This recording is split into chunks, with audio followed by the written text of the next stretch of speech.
Hallelujah, praise the Lord. प्रभु यीशु मसीह के नाम से आप सभी का स्वागत करते हैं। तो क्यों ना इस समय में जो परमेश्वर ने आज हमें दिया है, हम मिलकर परमेश्वर की आराधना करें, उसकी स्तुति करें, क्योंकि हमारा परमेश्वर सारी आराधना के और सारी महिमा की योग्य है। आइए हम विनती करते हैं। धन्यवाद स्वर्गीय पिता, आपकी बढ़ाई करते हैं, आपकी स्तुति करते हैं मेरे राजा। इस आराधना में मेरे प्रभु, इस सारी प्रभु आराधना और स्तुति में वचनों में आपका स्वागत करते हैं मेरे राजा। आप सभी को चलाना मेरे प्रभु, आप हमें चलाना मेरे राजा। आपकी महिमा हो, आपका आदर हो मेरे प्रभु, और हम घट जाए मेरे राजा। जो हमें देख रहे हैं मेरे प्रभु, उनके घरों में, उनके परिवारों में, उनके हृदय को आप छू लेना मेरे प्रभु, क्योंकि आपके आराधक जहाँ होते हैं वह आप होते हैं मेरे प्रभु। आप हमारे बीच में हैं, इसलिए धन्यवाद। ये सारी आराधना हम आपको देते हुए ये विनती प्रभु यीशु मसीह के नाम से मांगते हैं, आमीन। Thank you Lord Jesus, hallelujah, praise the Lord. भजन संहिता में लिखा है, हे सारी पृथ्वी के लोगों, परमेश्वर के लिए जय जयकार करो, उसके नाम की महिमा का भजन गाओ, उसकी स्तुति करते हुए उसकी महिमा करो। परमेश्वर से कहो, तेरे काम क्या ही भयानक है, और महासामर्थ के कारण तेरे शत्रु तेरी चापलूसी करेंगे। सारी पृथ्वी के लोग तुझे दंडवत करेंगे और तेरा भजन गाएंगे। हालेलुया। तो क्यों ना हम मिलकर परमेश्वर से कहें, हे मेरे प्रभु, ये मेरी रूह, मेरी ताकत, मेरी सामर्थ तेरी ओर से है, क्योंकि सारा जलाल और सारी महिमा की योग्य केवल एक ही परमेश्वर है। Thank you Jesus, thank you father.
सारी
समान बना।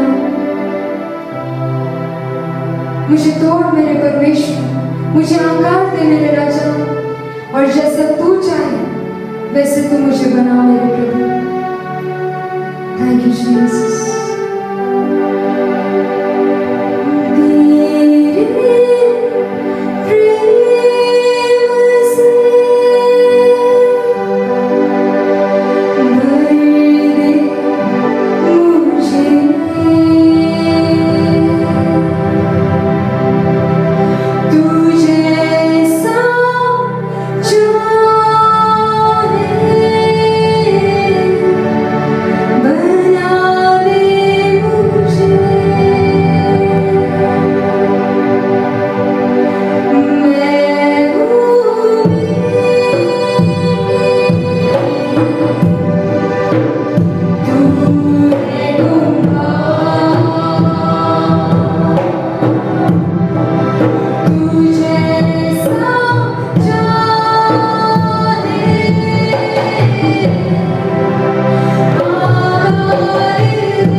मेरा प्रीतम है।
के सारी महिमा के योग्य है मेरे राजा।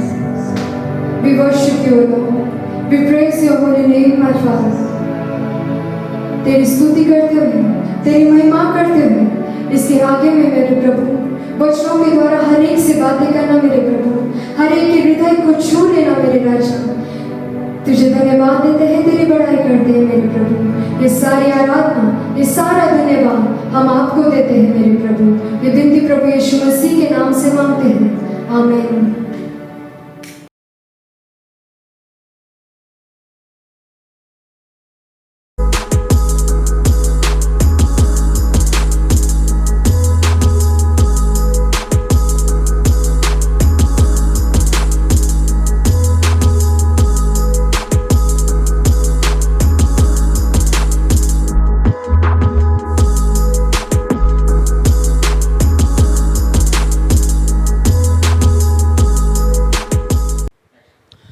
प्रभु यीशु मसीह के प्यार और मधुर नाम में मैं आप सबका स्वागत करता हूँ। I greet you all in the sweet and loving name of our Lord and Savior इस Jesus बाइबल Christ. अध्ययन के अंदर परमेश्वर हमसे बातें करे। May the Lord speak to us in this time of Bible meditation. परमेश्वर वचनों के द्वारा हमसे बातें कर रहा है, ये मैं विश्वास कर रहा हूँ। I believe that the Lord is speaking to us through His word. इन दिनों में जब मैं आपको सिखा रहा हूँ तो स्वयं मैं भी सीख रहा हूँ। In these days, as I'm teaching you, I am also learning. आइए परमेश्वर से प्रार्थना करें कि हमारे आत्मिक मनों और कानों को परमेश्वर खोले। Let us pray unto the Lord and ask Him to उसका वचन open हमारे हृदय में गहराई तक जाए। our hearts and our eyes and let His word sink into deep into our दोस्तों, heart. प्रार्थना और वचन ये दो चीजें आपके साथ संग संग होनी चाहिए। Prayer and word of God should go hand in hand. और फिर आपकी हर एक प्रार्थना का उत्तर परमेश्वर आपको देगा। Then certainly you shall receive answer to every prayer of yours. आइए परमेश्वर के और अपने मन को लगाएं हम लोग। Let us tune our hearts towards the आइए Lord. पवित्र आत्मा का स्वागत हम लोग अपने जीवनों में करें। Let us welcome the Holy Spirit in our lives. बिना पवित्र आत्मा के बाइबल को समझना कठिन है। Without the Holy Spirit, we cannot understand the Bible. पिता, मैं तुझे धन्यवाद और महिमा गौरव आदर देता हूँ। Father, I thank you and I और एक bless you. हफ्ता आपने हमें दिया बाइबल स्टडी के लिए प्रभु। Lord, you have given one more week for आप this कितने Bible भले और study. अच्छे हैं पिता परमेश्वर। Lord, you are so good and अभी तक kind. हमारी सांसें बरकरार हैं परमेश्वर। Till now, Lord, we are इस alive. दुनिया में जब हम देख रहे हैं कितने लोग आज का दिन देख नहीं पाए परमेश्वर, There are so many people who are unable to see this पर ये day. आपकी दया और कृपा हुई परमेश्वर कि आज का दिन हम देख पाए हैं पिता। But it is only through your grace and mercy that we could see this day. परमेश्वर, इस संसार में कहीं भी आशा नहीं है, Lord, there is no hope in this world. लेकिन तेरे चरणों में अनंत काल का जीवन है। But at your feet we have eternal तेरे life. चरणों में आने से हमें शांति और आनंद और परमेश्वर सामर्थ्य मिलता है। At your feet we receive joy and peace, O Lord. प्रभु, तेरे वचन हमारे जीवन में गहराई तक जाएं परमेश्वर। Lord, let your word work in our heart in a deep manner. पिता, तेरे वचन के खुलने से प्रकाशन मिलता है। With the opening of your word, we आज receive नया revelation. प्रकाशन से आज हमें तो भर पिता। Fill us with your new तेरा दास revelation. तेरे सामने अपने मुख को पसारता है, इस जीभ इस मुख पर तेरे अभिषेक को भेज।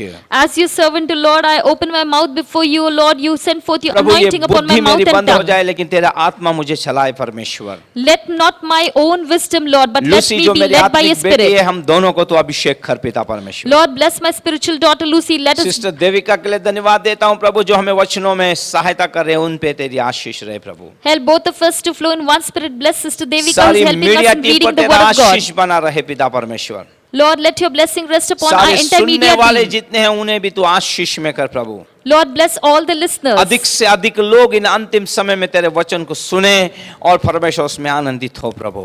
During these last days, let more and more number of people listen to your word and enjoy your और word, O वचन Lord. को ना सुनने और गड़बड़ी करने वाली सारी दुष्ट आत्मा के कार्यों को मैं यीशु के नाम से इस वक्त मैं बांधता हूं प्रभु। I bind all the spirit of darkness which are stopping people from not listening your word. पूरा संदेश सुनने पाए, ये पूरी टीचिंग सुनने पाए परमेश्वर। Lord, I pray, let the people listen to the entire सारी message. महिमा गौरव आदर मैं आपको देता हूँ I give you all praise, glory and honor. यीशु के नाम में, In Jesus' name I pray. Amen. Amen. दोस्तों, हम लोग बाइबल स्टडी के अंदर देख रहे हैं परमेश्वर मनुष्य से बातचीत करना चाहता है।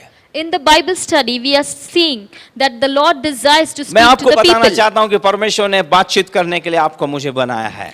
Let me tell you, the Lord has created us so that He can communicate with us. परमेश्वर ने मट्टी से एक पुतला बनाया, उसमें अपनी आत्मा फूंक दी, जान फूंक दी, इसलिए हम आज जीवित प्राणी हैं।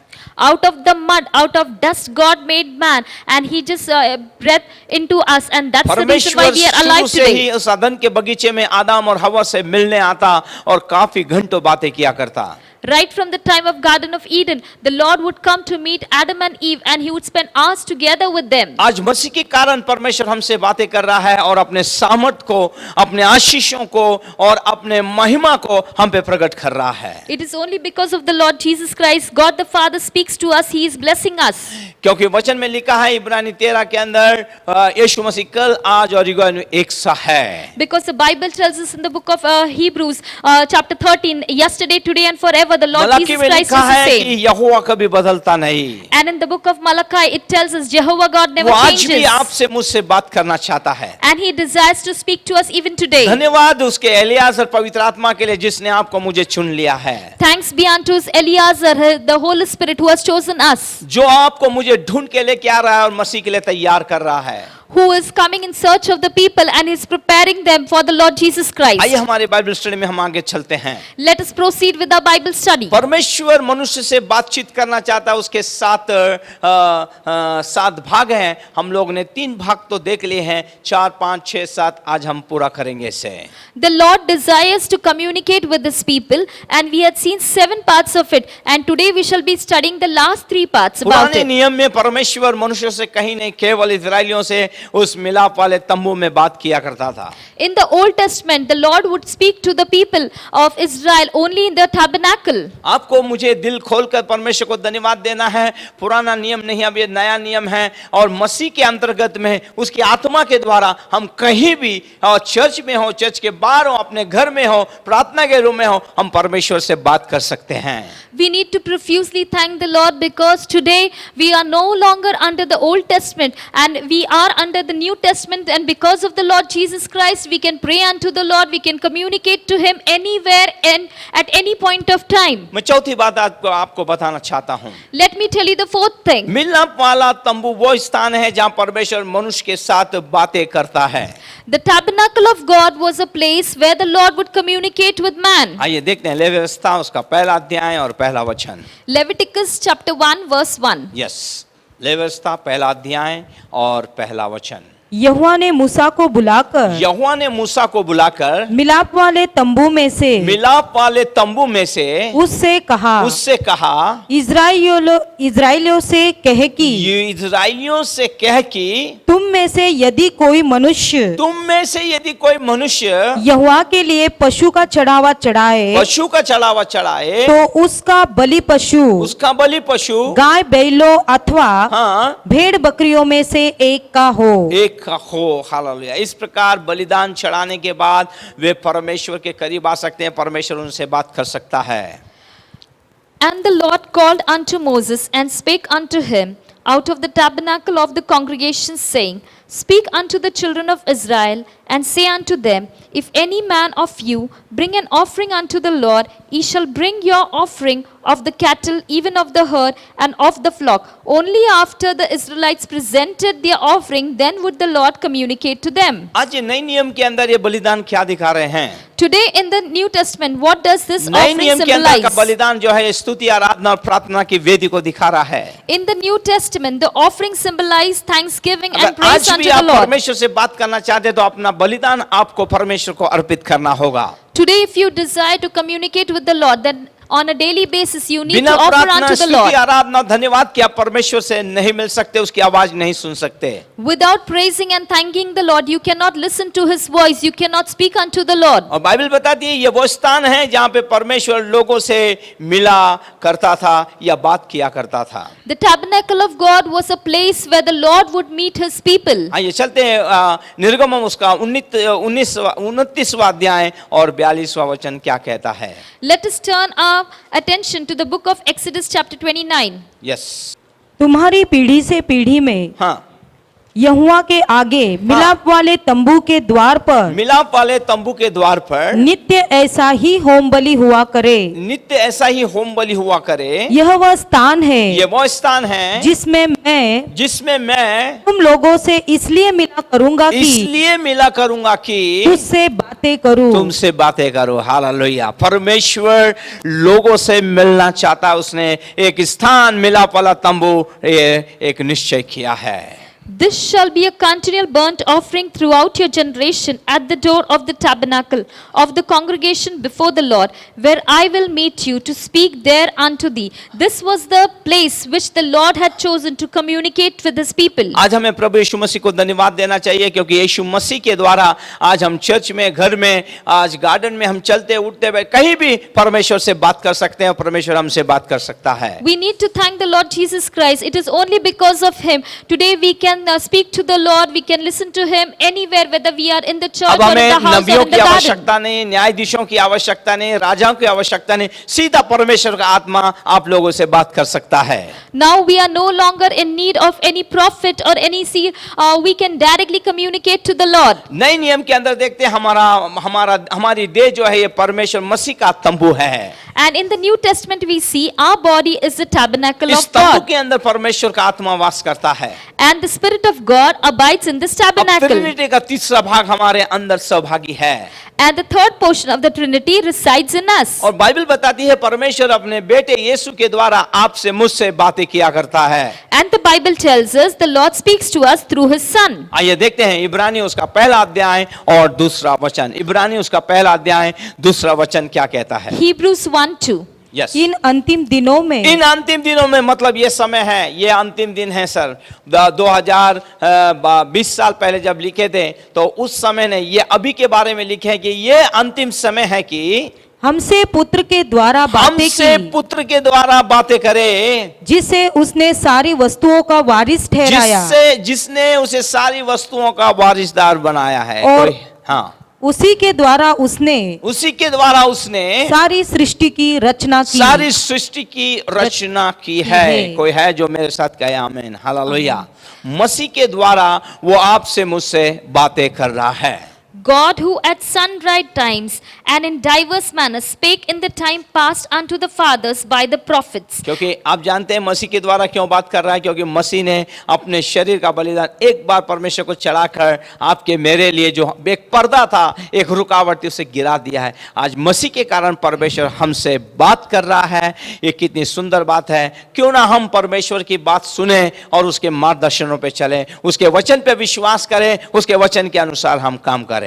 But in the last days, God is speaking to us through his Son. Why not thank the Lord and bless him? Because the curtain that separated us from the Lord, that curtain was broken when the Lord Jesus Christ sacrificed himself. And let us thank him because he is able to communicate to us through his Son. इस अंतिम समय के लिए हमें धन्यवाद देना है उसके बेटे के द्वारा। अब खास करके अब कहा जाए तो पवित्र आत्मा अब हमसे बातें कर रहा है। जब भी आप प्रार्थना करते हैं, जब भी आप बाइबल पढ़ते हैं, तो परमेश्वर जब हमें प्रकाशन देता है तो उसका आत्मा उसको खोलता है, उसका खुलासा करता है। और पवित्र आत्मा इन अंतिम दिनों में हमें उसकी दुल्हन होने के लिए, परमेश्वर के स्वर्गरोहण के लिए आपको मुझे तैयार कर रहा है। And during this time, it is the Holy Spirit who is speaking to us whenever we read the Bible, and it is He who is preparing us. परमेश्वर केवल आपसे मुझसे ही बात नहीं करना चाहता, लेकिन परमेश्वर और एक काम करना चाहता है। परमेश्वर चाहता है कि परमेश्वर हमारे द्वारा दूसरों से बात करे। जैसे परमेश्वर ने मुझसे बात की, आज मैं आपसे बातें कर रहा हूं। परमेश्वर चाहता है जितने सुनने वाले लोग हैं केवल सुनने वाले न बने, तो आप दूसरों को भी परमेश्वर का सुसमाचार सुनाएं। परमेश्वर हमें सुना के हमारे द्वारा दूसरों को भी सुनाकर आशीष में करना चाहते हैं। The Lord not only desires that He must speak to us, but the Lord desires that He must speak to the people through us, and the Lord desires that we ourselves should become a source of blessing to the people. अगर आप चाहते हैं कि आपके द्वारा परमेश्वर बात करे, तो आपको सबसे पहले पवित्र होना पड़ेगा और आपको परमेश्वर के लिए, मसीह के लिए ये देह जो है एक तंबू के रूप में समर्पित करना होगा। If you desire that the Lord must speak through you, then you must offer your body as a tabernacle unto the Lord. तब परमेश्वर का आत्मा आपके द्वारा बात करेगा। You must sanctify yourself. You must make yourself holy. Only then will the Lord speak to इस you. पुराने नियम के अंदर हम देखते हैं केवल अपने निवास मंडप में काम करने के लिए 12 गोत्रों में से केवल एक गोत्र जो था लेवी का, उसको ही यह मौका मिला था। लेकिन प्रभु की स्तुति हो, यीशु मसीह को धन्यवाद हो, मसीह के द्वारा उसने कलीसिया के सारे लोगों को याजक का पद दिया है और आप में सब मिलकर परमेश्वर के राज्य को बढ़ा सकते हैं। हम अनेक लोगों से बात कर सकते हैं, उसके सुसमाचार को बांट सकते हैं। Among the 12 tribes of Jacob, only the tribe of Levi was chosen to minister unto the Lord in the tabernacle. But thanks be unto the Lord, because through the Lord Jesus Christ, in Christ Jesus, all of us are given an opportunity so that we can praise Him, we can tell others about Him. This is an opportunity that is available to every one of us. इसलिए परमेश्वर आपको मुझे एक तंबू बनाना चाहता है कि आपके द्वारा आपसे वो बात करे और आपके द्वारा दूसरों से बात करे।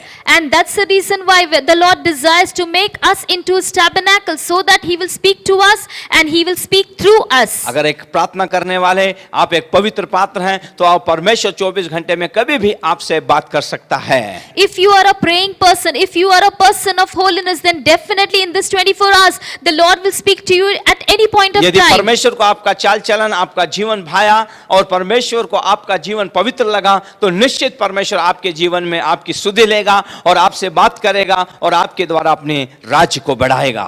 If the Lord is pleased by your holiness, if the Lord is pleased with your life, then definitely the Lord will speak to you and He will minister unto you. Bible बताती है दिन में परमेश्वर बादल का खंभा बनकर उन्हें ठंडक पहुंचाता और रात में अग्नि का खंभा बनकर उन्हें रोशनी देता, उन्हें लाइट देता। The Bible tells us in the time of the day, the Lord would appear among them as a pillar of cloud, and He would provide shade unto them. And in the night time, He would be available to them as a pillar of fire and provide warmth unto the people. इस प्रकार परमेश्वर ने लोगों की सुधि ली है और इस प्रकार उसने अपने लोगों से बातचीत की है। This is the manner in which He took care of His people and He spoke to His people. इसी तरह परमेश्वर को हम धन्यवाद है, इसी तरह हमारा जीवन भी हर समय दूसरों के साथ बात करने वाला हो। And this is the way the Lord desires, that every time our life should be a life which will bless others and through which the Masih Lord will कलीसिया speak. में बहुत सारे लोग हैं जो दूसरों के द्वारा बोले जाने के कारण उनका उद्धार हुआ है। In the body of Christ we see it is only because those people opened their mouth and testified. That's the reason why many people were saved. मैं भी जो आपके सामने खड़ा हूं, मैंने एक चर्च के अंदर, जहां मेरा जो आत्मिक चर्च है, जिस कलीसिया में मैं आज सेवा कर रहा हूं, जो इसका हेडक्वार्टर जो है, वहां पर मैं आज से 30-35 साल पहले जब मैंने वचन सुना, तब मेरा जीवन परिवर्तन हुआ। Today in the church that I'm ministering, I was worshipping the Lord in that very same church. I used to serve the Lord over there, and in that very church 35 years ago, the Lord spoke to me and I was blessed by that particular word. Yes, परमेश्वर अगर मुझे बदल सकता है किसी के द्वारा, तो मेरे द्वारा दूसरों को और आपके द्वारा दूसरों को अवश्य बदल सकता है। If the Lord could change me and through me He could change you, and through you He can change anybody as such. He can bless anybody. पांचवी बात हम देखेंगे कि निवास मंडप वो है जहां पर परमेश्वर मनुष्य को ग्रहण करता है या स्वीकारता है। Fifth thing we are going to learn is tabernacle is a place where the Lord accepts people. आइए देखते हैं लेवी व्यवस्था पहला अध्याय और चौथा वचन क्या है। Leviticus 1:4. यस, वह अपना हाथ होम बलि पशु के सिर पर रखे, होम बलि पशु के सिर पर रखे, और वह उसके लिए प्रायश्चित करने को करे, ग्रहण किया जाएगा। या हम देखते हैं मनुष्य यदि कोई पाप करता है तो वो होम बलि को वो याजकों के पास लेके आए। इस प्रकार परमेश्वर उनके पापी जीवन को जब वो पश्चाताप करते हैं तो उन्हें ग्रहण करता है। We see in Leviticus 1:4 that whenever people transgressed against the Lord, that is the time when they had to bring an offering and present it to before the priest, and he would lay his hand upon it, and then they would be acceptable. केवल उन्हें ग्रहण ही नहीं करता, जो लोग बलिदान लेके आए हैं उन्हें क्षमा भी करता है। The Lord would not only accept their offering, but the Lord would also forgive them. और जहाँ भी ये होता था, ये आंगन का मिलाप वाले तंबू का आंगन, ये बाहरी भाग होता था। And the place where this would actually take place in the tabernacle is is the outer court. Bible बताती है जंगल की यात्रा में तंबू के केवल एक विशेष स्थान में ही लोग होम बलि और होम बलि को चढ़ाया करते थे। During the times of wilderness, only at a particular location, that is at the outer court, where the people would come and offer their sacrifice unto the Lord. परमेश्वर को धन्यवाद है, नए नियम के अंदर परमेश्वर मसीह के द्वारा आपको मुझे ग्रहण करता है।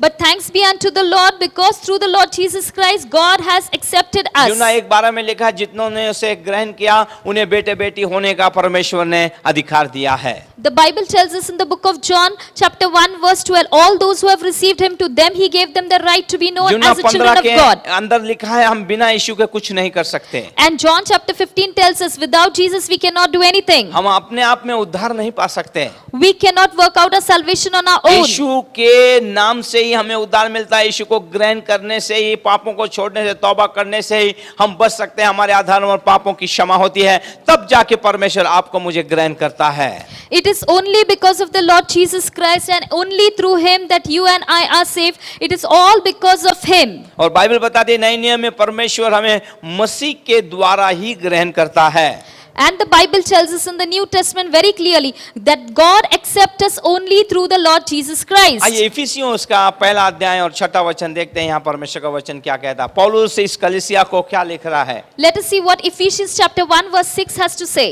कि उसके उस अनुग्रह की महिमा की स्तुति हो, वापिस पढ़ते हैं हम लोग, कि उसके उस अनुग्रह की महिमा की स्तुति हो, जिसे उसने हमें उस प्रिय में सेत में दिया। हालेलुया। बाइबल बताती है परमेश्वर को हम धन्यवाद दें उसकी महिमा का, उसने हमें उस प्यार में ग्रहण किया है, मसीह के अंदर उसने ग्रहण किया है। To the praise of the glory of his grace, wherein he hath made us accepted in the beloved. प्रभु के लोगों, एक बात को याद रखना, आप किसी स्वर्गदूत के द्वारा या किसी मरे हुए सेवक के द्वारा आप मसीह के पास नहीं आए हैं। आप यीशु के नाम से जब आते हैं तब परमेश्वर आपको ग्रहण करता है, आपके तमाम पाप अपराधों को क्षमा करता है और उस जीवन की पुस्तक में यीशु के बदौलत आपका नाम दर्ज करता है। People of God, remember one thing: you are accepted only because of the Lord Jesus Christ, not because of any man of God who is dead and gone, or because of any angel as such. ये उसी तरह है जब हम परमेश्वर के सामने एक ग्रहण योग्य जीवन बिताते हैं तो हमारी प्रार्थना के द्वारा वो दूसरे लोगों को ग्रहण करता है, उन्हें आशीष देता है। When we lead a life which is acceptable unto the Lord, that is the time when the Lord also accepts our own life. आप और मैं अय्यूब की पुस्तक में लिखे हुए अय्यूब और उसके मित्रों के बारे में हम लोग जानते हैं। We know very well what the book of Job tells us. हम देखते हैं कि अय्यूब के जो मित्र थे ये वास्तव में निकम में एक शांति दाता के रूप में वो सामने आए उसके। And we know that the book of Job tells us very clearly that Job's friends were friends who provided him परमेश्वर उनकी comfort in no बातों से, way. उनके शब्दों से बड़ा क्रोधित था। And the Lord was greatly displeased because of their words. अंत में परमेश्वर कहता है कि मैं मेरे दास अय्यूब जो तुम्हारे लिए प्रार्थना करेगा तब मैं तुम्हें ग्रहण करूंगा। And the Lord says that when my servant Job will pray, that is the time when I am going to listen to his तो prayer. इस प्रकार यदि हम परमेश्वर के सामने ग्रहण योग्य हैं और जीवन बिताते हैं तब हमारी प्रार्थना सुनी जाती है, तब हम दूसरों को जब हम प्रार्थना करते हैं वो ग्रहण की जाएगी और परमेश्वर नित्य हमारे द्वारा उन लोगों को ग्रहण करेगा, उन्हें आशीष में करेगा, उन्हें बढ़ाएगा और आपको सदा आशीषित करते रहेगा। When we lead a life which is acceptable in the sight of God, that is the time when the Lord is going to accept the prayers that we offer, and that is the time when the Lord will bless others through us, and this is how God will be using us to bless others, to prosper them and to exceed in a great manner. छठी बात हम लोग देखते हैं, मिलाप वाला तंबू वो स्थान है जहाँ परमेश्वर पापियों को क्षमा करता है। The sixth thing that we are going to learn is the tabernacle of God is a place where God forgives the आइए people. लेवी व्यवस्था उसका 4वां अध्याय 20 और 26वां पद देखते हैं हम लोग। Let us turn our Bible to Leviticus chapter 4. अन्न बलि समेत हाँ। वेदी पर चढ़ाए, अन्य बलि समेत वो वेदी पर चढ़ाए और याजक उसके लिए प्रायश्चित करे, याजक उसके लिए प्रायश्चित करे और वह शुद्ध ठहरेगा। वो शुद्ध ठहरेगा। फिर याजक उस तेल में से कुछ अपने बाएं हाथ की हथेली पर डालकर अपने दाहिने हाथ की उंगली से अपनी बाई हथेली पर के तेल अपने दाहिने हाथ की उंगली से अपनी बाई हथेली पर के तेल में से कुछ यहोवा के सम्मुख 7 बार छिड़के। तो हम देखते हैं कोई भी स्थान नहीं जहां परमेश्वर पापियों को क्षमा कर सकता है। Bible says very clearly, it is not that in each and every place that the Lord can forgive the people. उनको मिलाप वाले तंबू में ही आना है। It was mandatory for them to come into the और tabernacle इस of दुनिया God. के अंदर हम लोग देखते हैं बिना यीशु के हमें क्षमा नहीं है। And in this world, we can certainly say there is no forgiveness except for Christ. मसीह हमारे लाल रंग के गहरे पापों से हमें क्षमा कर सकता है, धो के साफ कर सकता है। It is only the Lord Jesus Christ who can wash us and cleanse us from all our sins which are darker than crimson red. हम उसके लहू के द्वारा छुटकारा और हमारे पाप अपराधों से हमें क्षमा मिली है। We have received forgiveness of our sins only through Him. आइए देखते हैं इफिसी 1:17 में परमेश्वर का वचन क्या कहता है, पौलुस इस कलीसिया को क्या लिखता है। Let us see what Paul has to say to the church of Ephesians in chapter 1 verse 17. Yes. कि हमारे प्रभु यीशु मसीह का परमेश्वर, कि हमारे प्रभु यीशु मसीह का परमेश्वर जो महिमा का पिता जो है, महिमा का पिता है, तुम्हें अपनी पहचान में ज्ञान और प्रकाश की आत्मा दे। ज्ञान और प्रकाश की आत्मा दे। हालेलुया। ज्ञान और प्रकाश की आत्मा दे। अगर ज्ञान और प्रकाश की आत्मा हमें मिलती है, हमारी बुद्धि खुल जाती, ज्ञान मिल जाता है, तो हम वो पाप नहीं करेंगे। और मसीह ही वो हमारा जरिया है, वही उसका लहू पवित्र है जिसके द्वारा आपके मेरे पाप और अपराध क्षमा किए गए हैं। That the God of our Lord Jesus Christ, the Father of glory, may give unto you the spirit of wisdom and revelation in the knowledge of Him. It is only God who gives us the revelation. Yes, Bible बताती है। साथ ही साथ हमको और एक बात करना है, यदि हम दूसरों को मसीह के समान हमें क्षमा करना सीखना चाहिए। We have to learn to forgive others in the manner Christ forgave them. Yes, जिस प्रकार मसीह हमारे पाप अपराधों को मसीह के अंदर परमेश्वर क्षमा करता है, वैसे ही हमें भी दूसरों के पाप अपराधों को क्षमा करना चाहिए। Just as God has forgiven our sins because of the Lord Jesus Christ, in the same manner we need to forgive the sins of others. मैंने इस 25 साल में कई अजीब गरीब लोगों को देखे हैं। In these 25 years, I have seen many strange and weird kind वो of people. क्षमा नहीं करना चाहते। They don't want to forgive कई others. लोग मुझे इस प्रकार बोले, Many people have sir told हम me, उस घर में आएंगे लेकिन उस घर में हम पानी नहीं पिएंगे।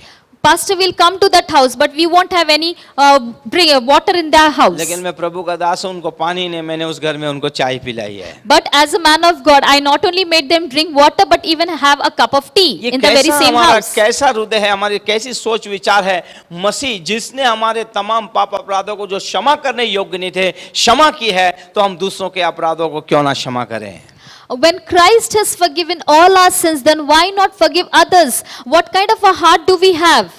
यस, प्रभु के लोगों, पहला पत्रस 3 अध्याय को यदि हम पढ़ें, यदि हम किसी के पाप और अपराधों को क्षमा नहीं करते, हमारी प्रार्थना रुक जाएगी। The epistle of 1 Peter chapter 3 tells us very clearly, if we don't forgive, perhaps this very unforgiveness will become a root cause of not receiving answer to our मसीह ने prayers. हमारे तमाम उन पाप अपराधों को जो क्षमा करने योग्य नहीं क्षमा किया है, तो आपको मुझे भी दूसरों को क्षमा करना है। Just as God has forgiven our sins, in the similar manner we need to forgive the sins of others. Sir, जब आप दूसरों को क्षमा करेंगे तब हम दूसरों के लिए एक आदर्श बन जाएंगे। When we forgive others, that is the time when we will become an example unto क्यों आज others. बहुत सारे लोग पहाड़ी उपदेशों को सुनते हैं? Why is it that many people listen to the sermon क्योंकि on the यीशु mount? मसीह ने जो कुछ भी कहा उसने प्रैक्टिस में वही किया। Because whatsoever Jesus Christ preached, He actually practiced it. इसलिए हम जो कहते हैं अगर हमारे अंदर प्रैक्टिस नहीं है, व्यवहार नहीं है, तो हमारे लिए गड़बड़ है, हमें क्षमा करना ही है। That's why whatever we are preaching, if we are not practicing it, then certainly our और स्वयं preaching यीशु goes मसीह कहता है, haywire. यदि तुम दूसरों के पाप अपराध क्षमा नहीं करोगे तो मैं भी तुम्हारे पाप अपराध क्षमा नहीं करूंगा। And the Bible says very clearly, if you do not forgive the sins of others, then even I won't forgive you. Yes, हम जब दूसरों को क्षमा करते हैं तो इस रीति से हम दूसरों को दूसरे भी हमारे पास से क्षमा करने के पाठ को सीख सकते हैं और वो भी दूसरों को के पाप और अपराधों को क्षमा करेंगे। When we forgive others, that is a time when they learn what is forgiveness and how to forgive, and they in turn will learn how to forgive others. Yes, परमेश्वर ने हमारे अपराधों को क्षमा किया, इसलिए आपको भी क्षमा करना है। God has forgiven our sins, and that is the reason why we need to forgive others also. सातवीं बात और अंतिम बात मैं बताना चाहता हूँ। The seventh and the last thing I would like to tell you. तंबू वो स्थान है जहाँ परमेश्वर मनुष्यों को ग्रहण करता था। The tabernacle was a place where the Lord would receive the people. Yes, आइए देखते हैं परमेश्वर के वचन में ले व्यवस्था उसका 1 का दूसरा वचन, 1 और 2 वचन पढ़ते हैं। Leviticus chapter 1 verses 1 and 2. Yes, यहोवा ने मूसा को बुलाकर मिलाप वाले तंबू में से उससे कहा इस्राएलियों से कहे कि तुम में से यदि कोई मनुष्य यहोवा के लिए पशु का चढ़ावा चढ़ाए तो उसका बलि पशु गाय बैलों अथवा भेड़ बकरियों में से एक का हो। हम यहाँ देखते हैं कि परमेश्वर की स्तुति हो, तंबू में पशु, लकड़ी, तेल और दूसरी वस्तुएं लाई जाती थी। The tabernacle was a place where people would bring offering unto the Lord. That is a place where even oil was available. ये वो तंबू है, ये वो स्थान है जहाँ परमेश्वर मनुष्यों से कुछ ग्रहण करता है।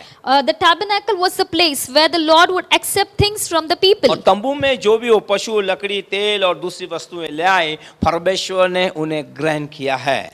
And whatever things the people would bring in the presence of the Lord in the tabernacle, be it a wood or an offering or an oil, the Lord would accept it. मिलाप वाला तंबू वो स्थान था जहाँ परमेश्वर उनकी भेंटों को ग्रहण करता था, उन्हें आशीष में करता था। The tabernacle of God was a place where the Lord would meet the people and where He would accept their sacrifice. नए नियम के अंदर हम लोग देखते हैं कि परमेश्वर मसीह में आपको मुझे ग्रहण करता है।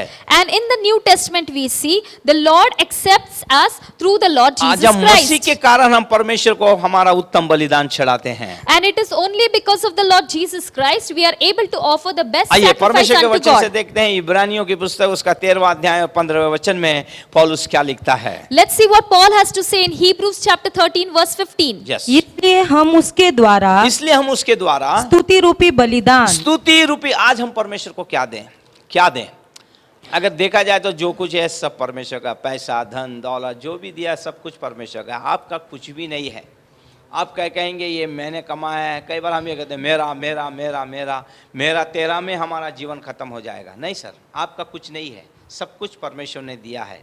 हम परमेश्वर को क्या देख सकते हैं? आइए वचन में देखते हैं, वापिस पढ़िए। इसलिए हम उसके द्वारा मसीह के द्वारा स्तुति रूपी बलिदान अर्थात उन होठों का फल हमारे होठों में क्या है, हमारे मन में क्या है, हम परमेश्वर को धन्यवाद दें। और बाइबल में लिखा है, जैसे 103 के अंदर लिखा है, मेरे मन यहोवा को धन्य किया, उसके किसी उपकारों को ना भूल।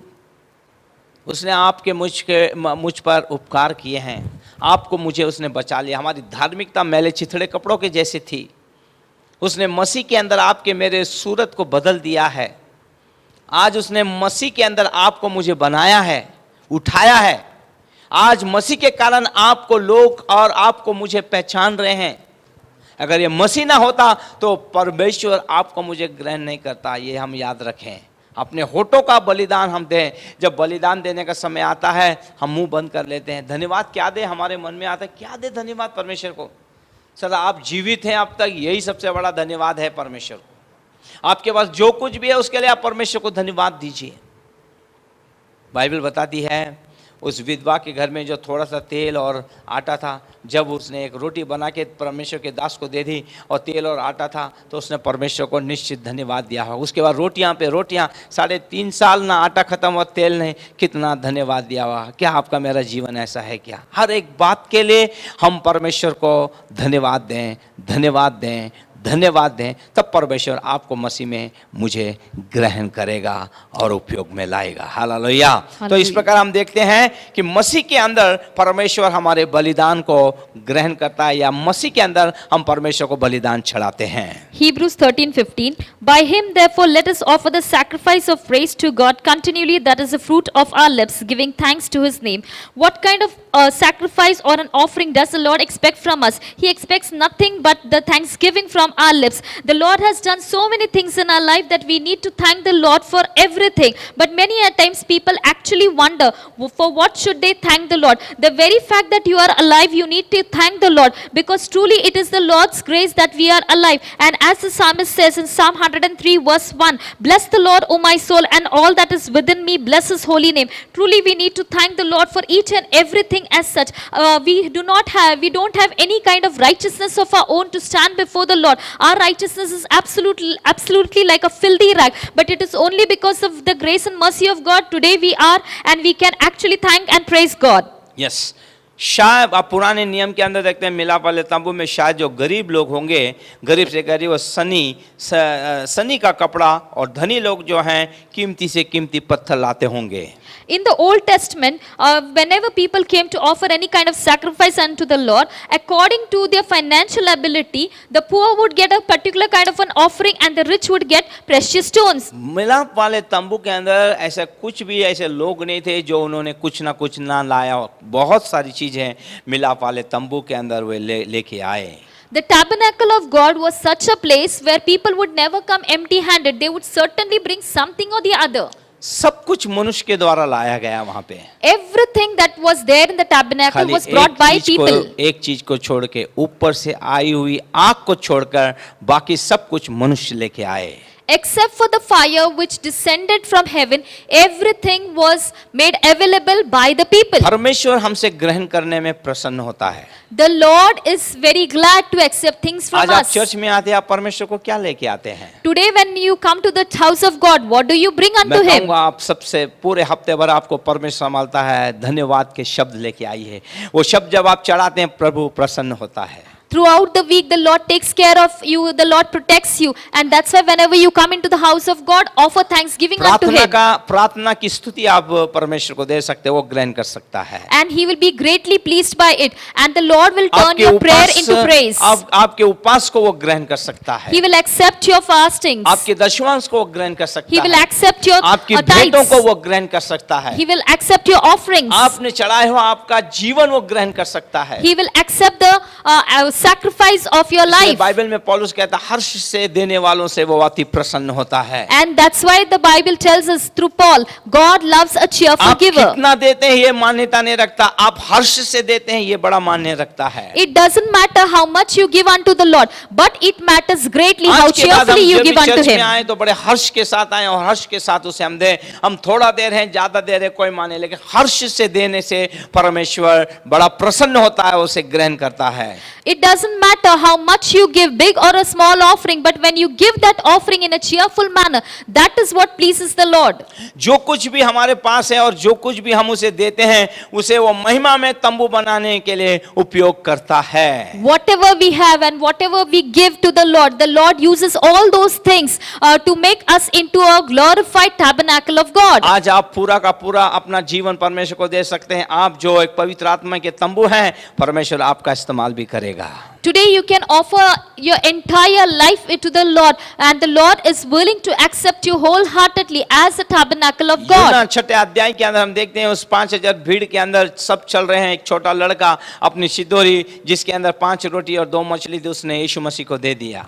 And the Bible tells us about a young lad who had offered his meal unto the Lord, who multiplied it. वहां बहुत सारे लोग देने वाले थे, लेकिन उन्होंने नहीं दिया, लेकिन इस छोटे से लड़के ने दिया। परमेश्वर ने आशीष मांगी, यीशु ने उसे तोड़ा और 5000 लोगों में बांट दिया। 5000 लोग आगे तृप्त हुए, 12 टोकरे बच गए। आप जानते हैं, प्रभु ने उस सिंदूरी का उपयोग किया। यस, आप जो भी देंगे परमेश्वर आपके हर एक टैलेंट्स के उसको ग्रहण करते हैं, वो प्रसन्न होते हैं और उसका उपयोग करते हैं। In John chapter 6 we see there was only a young lad who offered unto the Lord whatever meal that he had with him. There were many thousands of people, but only the Lord made use of this young lad. And we know that the number of 12 baskets that were left after everybody was served. Sir, ये वो 7 संबंध हैं जिसके द्वारा परमेश्वर आपसे मुझसे मसीह के द्वारा बात करना चाहता है। These are the 7 ways through which the Lord desires to speak to us through Christ Jesus. इसे हम समझ लें और प्रतिदिन हम अंदर ही अंदर अधिकाई से बढ़ें। जितना हम अधिक बढ़ेंगे हम उतना मसीह के करीब जाएंगे, और उतना ही जितना मसीह के करीब जाएंगे उतना ही हम मसीह के लिए उपयोगी होंगे। It is good for us to understand it. The more we understand it, the more we will know, and as a result, it will be certainly profitable unto us.